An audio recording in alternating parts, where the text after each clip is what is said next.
जो हमारी साइडों वाली हैं वो होंगी 8x8 की, और जो हमारे सेंटर वाली हैं जो वॉकवेज कहलाते हैं या फीडिंग एलीज के हम लोग उनको कहते हैं, वो हमारी हैं 6x6 की। तो ये 25x25 का एक बे से बे तक का फासला रखा हुआ है, और ये 6 हमारे पिलर्स बनते हैं, यानी ईस्ट टू वेस्ट लेंथ वो 125 फीट होगी, और जो विड्थ है नॉर्थ टू साउथ विड्थ है वो 100 फीट होगी। ये 2.5 फीट अबव द सरफेस होगा, और बाकी सारा नीचे जमीन के अंदर चला जाएगा।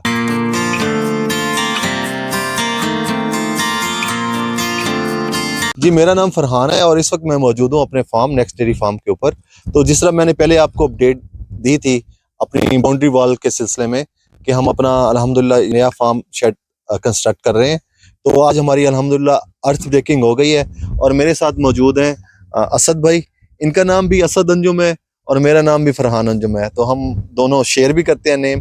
तो मैंने इनसे रिक्वेस्ट की है कि आप इनको ना जो मेरी ऑडियंस है लिमिटेड सी, तो आप उनको टेक्निकल डिटेल्स दें कि ये डिगिंग जो हुई है ये कैसे होगी, टोटल शेड की मेजरमेंट क्या होगी, लेंथ कितनी होगी, विड्थ कितनी होगी। तो असद भाई ये प्लीज़ आप ये अपने पास लगा लें। अस्सलाम वालेकुम जी। इसको हम लोगों ने 2 हिस्सों में तकसीम किया है। कुछ जगह पे जो सैंड है यहाँ की वो है सैंडलूम सॉइल है, इस वजह से इसकी जो फाउंडेशन है जो साइड वाली हैं उनको हम लोगों ने 8x8 का किया है, ताकि उसकी जो विड्थ है वो इतनी रखी है, और 4 फीट की इसकी डिगिंग की है। डिगिंग करने का ये है कि इसका जो नीचे फाउंडेशन का बेस लेवल है वो हमारी जो स्लैब है वो इतनी हो कि यहाँ पे जो विंड वेलोसिटी है वो ज़्यादा इंक्रीज़ होती है। उस वजह से हमने इनको अपनी जो फाउंडेशन है उसकी कंक्रीट, उसको पिरामिड बनाना, उसके बाद उसके कॉलम्स बनाने, उनको प्रॉपर तरीके से एक डिज़ाइन बना के सारा चलाया है। जो हमारी साइडों वाली हैं वो होंगी 8x8 की, और जो हमारे सेंटर वाली हैं जो वॉकवेज कहलाते हैं या फीडिंग एलीज के हम लोग उनको कहते हैं, वो हमारी हैं 6x6 की। 6x6 का खड्डा खोदा हुआ है, और उसके अंदर जो हमारा वेब डलेगा वो होगा 4x4 का। सबसे पहले हम इसमें वाटर बाउंडिंग करेंगे, वाटर बाउंडिंग के बाद पीसीसी होगी, फिर आरसीसी होगा, और उसके बाद फिर हमारा कॉलम इसके ऊपर आएगा। ये जो हमारा टोटल प्रोजेक्ट है ये पूरा बनता है 100x125 का हमने इसको बनाया है। आखिर तक ये जाएगा 125 का, ये एक शेड है इनका। फिर इसी तरह आगे इन्होंने शेड्स को इसी तरह इन्होंने आगे शेड्स को कंटिन्यू करना है। दरमियान में इनका आएगा एक और शेड जो मिल्किंग का होगा। अभी ये फर्स्ट इसको मिल्किंग का बनाएंगे, फिर इनका सेकंड मिल्किंग का वो वाला बनेगा 125 का। उसके साथ ही एंड पे जो है जहाँ पे वो रेत आपको नजर आ रही है वहाँ पे ये मिल्किंग पार्लर अपना बनाएंगे, ताकि 10 पॉइंट्स का जिसके अंदर इन्होंने अपने जो जानवर हैं और बायोसिक्योरिटी को है वो सारा कुछ प्रॉपर तरीके से बना के वहाँ पे उनको क्लियर कर सकें। थैंक यू जी। अच्छा असद भाई, ये टोटल हमारे पास कितनी रोज हैं? सर ये 25x25 का एक बे से बे तक का फासला रखा हुआ है, और ये 6 हमारे पिलर्स बनते हैं, यानी टोटल बे हम इसको जो कहते हैं ये हमारे 100 फीट के जो स्पैन है वो 6 स्पैन बनाएंगे जी। तो सादा लफ्जों में ये हो गया हमारे पास टोटल 4 लेन्स हैं या 4 रोज कह लें, और एक रो में हमारे पास ये 6 गड़े हैं, या आप डिगिंग 6 प्लेसेस पे हमने डिगिंग करके 6 आप उनको गड़े कह लें।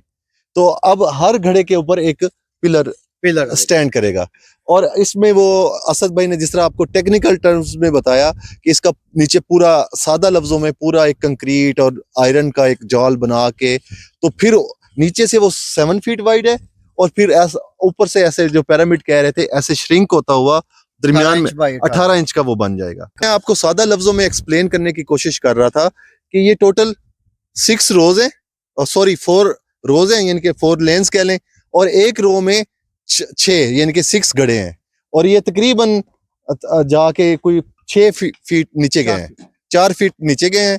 और ये ऊपर सरफेस से कितना ऊपर है? सरफेस से सर 1.5 फीट यहाँ से होगा, हाँ जी, और ऊपर वाला 1 फीट का हमने रखा हुआ है, तो ये यानी आपका बन जाता है 2.5 फीट का यहाँ से है जी। और ये स्लोप इसके अंदर जो हमने दी है वो इसको 1.5 फुट की स्लोप दी है, यानी यहाँ पे 1.5 फुट ऊंचा होगा, और वो जो एंड पे है आपका वो 0 पे होगा। ये इस तरह 1.5 फुट की स्लोप इसको ठीक है। तो जिस तरह असद भाई ने आपको बताया, ये जो शेड की लेंथ है इस तरह ईस्ट टू वेस्ट लेंथ वो 125 फीट होगी, और जो विड्थ है नॉर्थ टू साउथ विड्थ है वो 100 फीट होगी।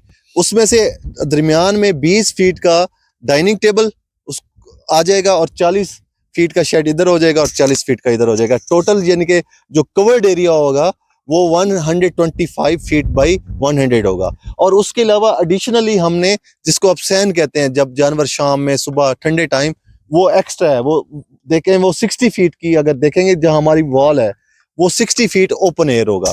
तो जो शेड की ओवरऑल विड्थ होती है वो 200 होती है, उसमें 100 जो होता है वो ओपन एयर होती है। तो अब आगे चलते हैं, जिस तरह हमने ना वो बनाया हुआ है शिकंजा सा, जाल सा बनाया हुआ है, वो आपको दिखाते हैं कि वो कैसे नजर आता है। ये किसी को खड़ा ना कर। तो जी ये जैसा कि देख सकते हैं, ये हमने एक, इसको टेक्निकली क्या कहते हैं, इसको कॉलम कॉलम कहते हैं। तो ये 2.5 फीट अबव द सरफेस होगा और बाकी सारा नीचे जमीन के अंदर चला जाएगा। और कैसर इधर आ जाए, ये पीछे पड़े हुए हैं, ये पहले दिखा दें।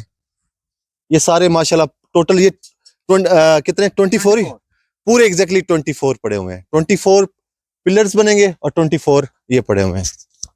अब आगे आ जाए, ये दिखाएं कैसर, ये देख रहे हैं, ये भी हमें 24, ये आप बेड कह लें और इसको क्या कहेंगे, वेब कहते हैं, वेब जाल ठीक है। तो ये है, तो ये बाकी भाई तैयार कर रहे हैं। कैसर अब एक ओवरव्यू दिखा रहा हूं, तो ऐसा ऐसा it's getting there and you know के होले होले ऐसा ऐसा इंशाल्लाह चीजें हो जाएंगी। तो बड़े हमारे लिए एक बड़ी एक्साइटमेंट की बात है और हमें कुछ 4 से 5 साल लगे to come to this stage. तो मैंने कहा कि इंशाल्लाह ये वीडियोस आगे असद भाई के साथ मजीद डिटेल में करेंगे, ताकि ये एक तरह से पूरा एक मैनुअल ही बन जाएगा, असद पूरा ट्यूटोरियल ही बन जाएगा। अगर किसी ने अपना एक कमर्शियल और अच्छे इंटरनेशनल स्टैंडर्ड्स के ऊपर अपना फार्म कंस्ट्रक्ट करना है तो उनके पास सारी डिटेल्स होंगी। ठीक है, तो इंशाल्लाह असद भाई से भरपूर फायदा लेंगे और आगे भरपूर टेक्निकल वीडियोस भी आएंगी। तो अपना ख्याल रखिए, खुश रहिए, खुश रखिए। Happy farming.